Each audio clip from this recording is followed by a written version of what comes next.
We are testing audio and video, and the roommate is coming in with a thing. I guess we're getting my live reaction to it. Look at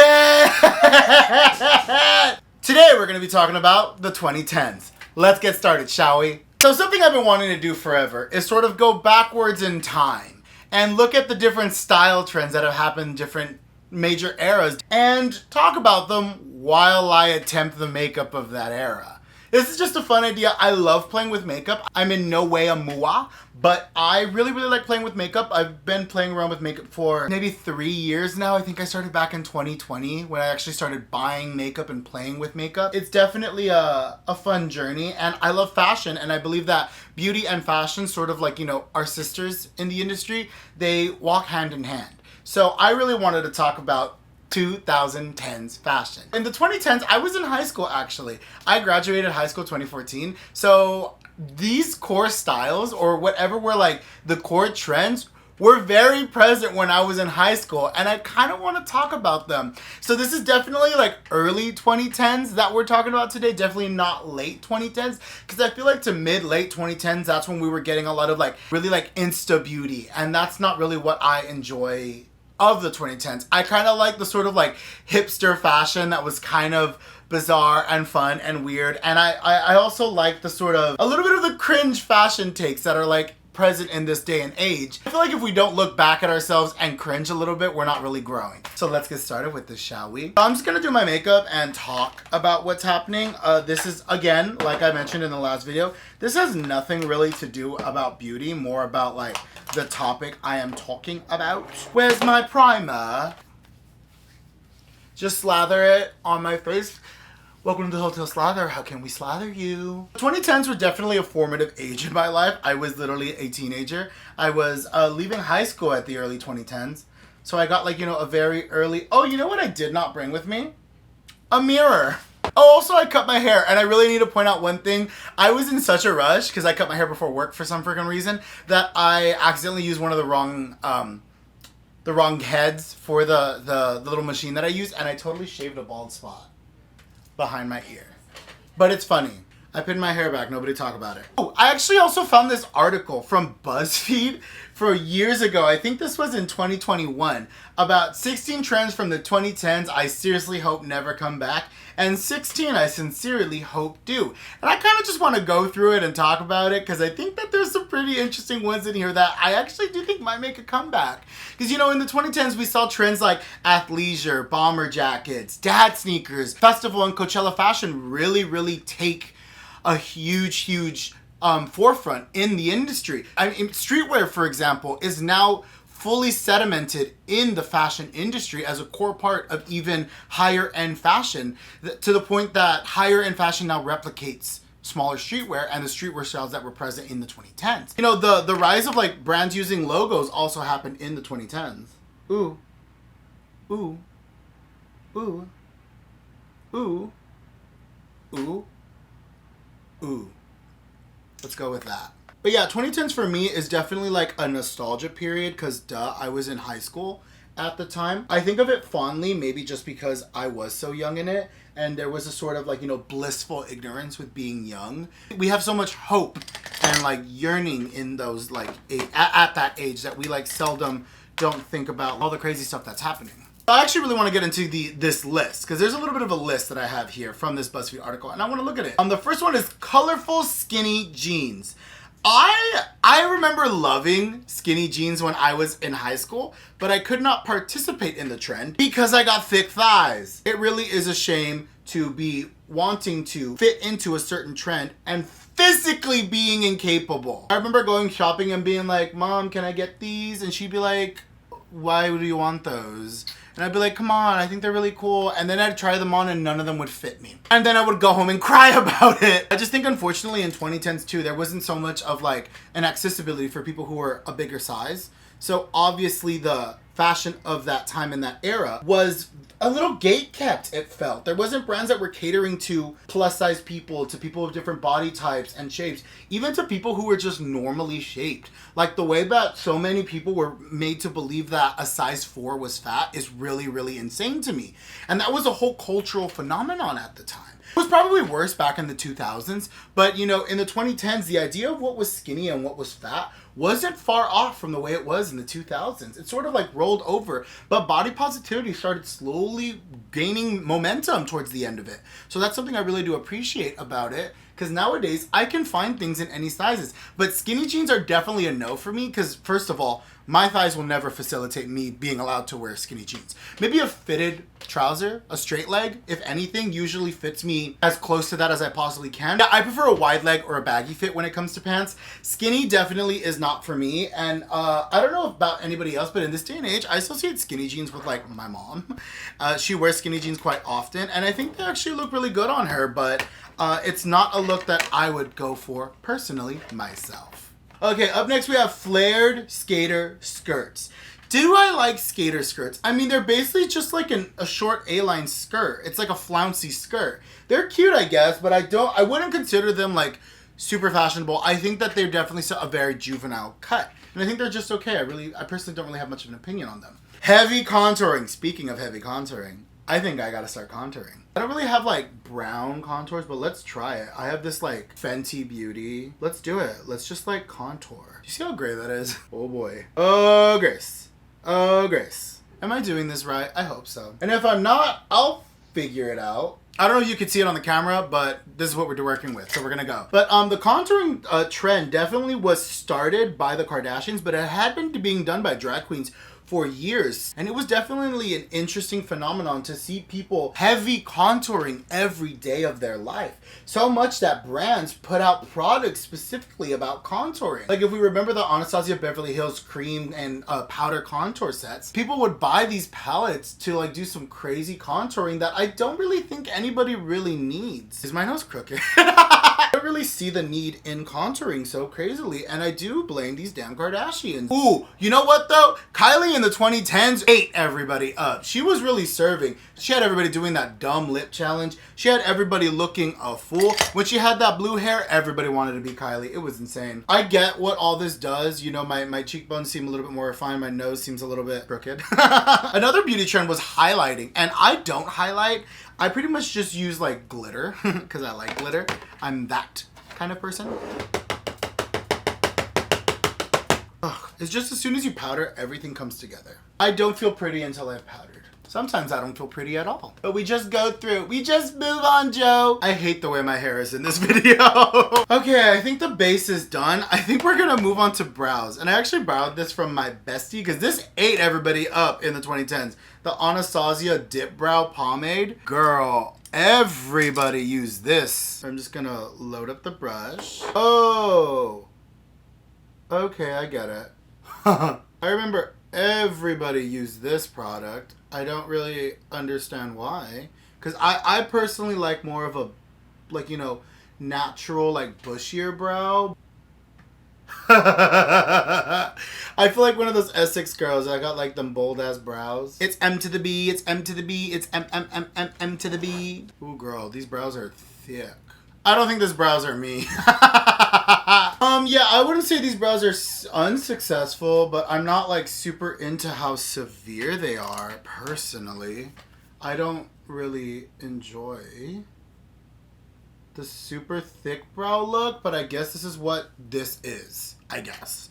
And I guess we're just gonna move on. Yeah, I really, like, brows were, like, pretty defined in this era. Oh, do y'all remember Galaxy Print? That was everywhere. Do y'all remember the Galaxy Print with the cats on it? I never liked that. That was never me. Boat shoes. Why wear boat shoes when you can just wear loafers? Loafers are way cuter. Oh, do y'all remember the hipster trends? The hipster trends were insane. I remember everyone wearing like the fake glasses, doing the mustaches. There was a lot of things. There was a lot of like hate towards hipsters. But it was just like one of the defining looks. Like dudes would wear button downs with bow ties, suspenders, glasses, spiked up, like coiffed hair, and like a mustache. There's even the glasses that had the chain with the mustache. I don't know, dude. Oh God, and then shutter shades. I had a pair of shutter shades in high school. I thought I was that girl. I was not. I had a pair of purple shutter shades. I'm looking through some of these and oh, one very, very, very big thing that happened in the 2010s is millennial pink.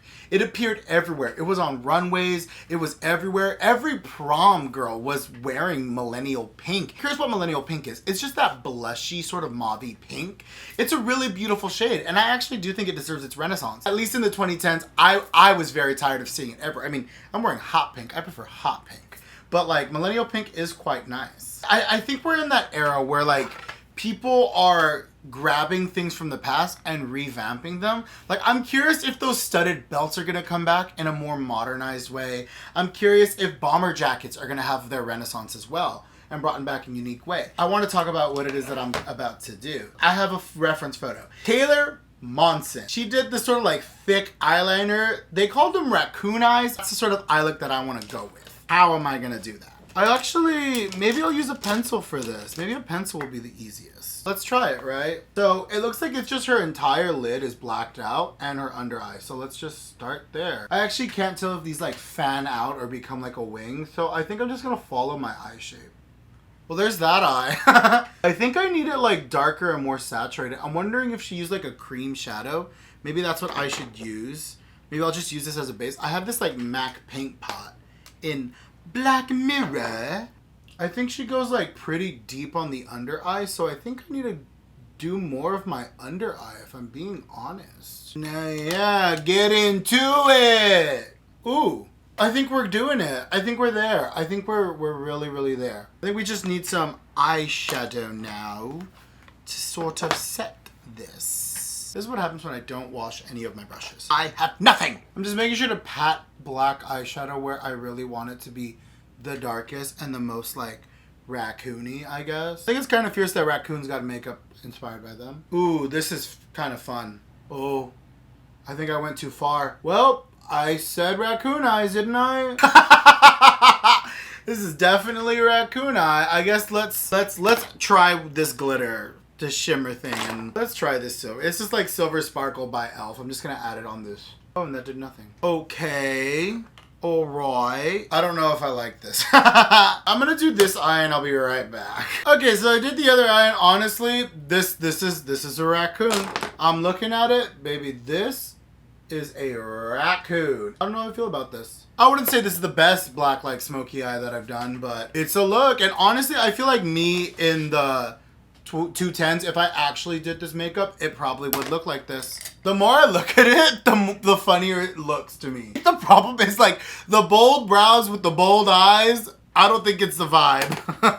I think now we're gonna move to cheeks and like, I want blush, but I personally think we need bronzer. Like the face looks dead. And I think we'll do highlight. I think like, you know, highlight's a big part of this era. So why not do highlight, right? Okay. But back on the conversation a bit of 2010s like fashion. I'm pretty sure one of the like key things that I remember for sure, in my opinion, in the 2010s, the two sort of core styles or sort of trends that happened that sort of got cemented in this day and age was is definitely streetwear. I think streetwear took over the world in such an interesting way. And for people to say it had no impact, if they ever dare say it, are insane. Because streetwear became so influential that we saw it on the runways. Everybody was emulating fashion that came from these like rural groups, you know, a bunch of black and brown people's core styles and aesthetics that were called trashy and ghetto for years were now being emulated on the runway. And I just think it's a very interesting sort of conversation to be had of, well, when does something become fashionable? When does something become trendy? And I personally notice that it's not really until people in a higher market start using it. It isn't until we see it on the runways or on red carpets that we start noticing that things like this can be considered high fashion or a higher concept. And I think that that's so disappointing to see sort of historically that fashion had this moment that it took from people. And I think that that is a historical reoccurrence. That fashion is always taking from people. Fashion is always taking from like the smaller person. And I think in like these marginalized groups, when we start trends and do things like that, I think it really is disappointing to see it being emulated. And I think that's why we need more people of color behind some of these fashion houses. Oh wait, on the nose? Everybody wore highlight on the nose. That I do remember. I don't think I like how I look. Usually I do more of like I like a grungy eye, but I like more of like a cool toned brown with like a black line underneath. I don't really like this huge black. I think what's bothering me are my brows. I think I'm now noticing that. My brows are really bothering me. But I think we gotta just move on for moving on sakes. And correct me if I'm wrong, but I feel like an overdrawn lip was the sort of look of this era. But I don't feel like doing that because I also don't really have lip liners. The thing about me is I don't wear lip products. I wear like a tinted lip balm, if anything. I look like an Essex girl! Ooh, girl.